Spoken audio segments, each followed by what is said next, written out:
How to connect your Trust Wallet to Coinmarketcap. The very first thing you want to do is to head over to your application Trust Wallet. Enter your correct user ID and the password of your Trust Wallet and then log into your account. Once you have been logged in, it will land you on this home page.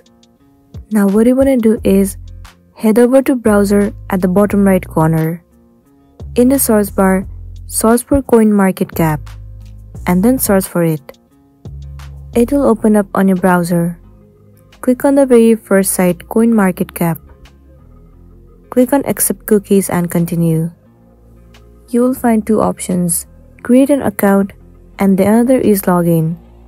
Well, if you already have your account, click on Login and then log into your account. But if you don't have your account, then click on Create an account and then follow the prompt. For now, let's click on Login.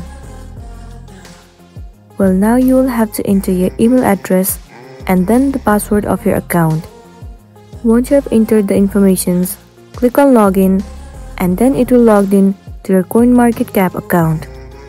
Also, this account will be connected to your Trust Wallet account and then you'll be good to go. So that's all for today, and this is simply how you can connect Trust Wallet to Coinmarketcap. So make sure to smash the like button and consider subscribing if this video was helpful for you. We'll see you in the next one.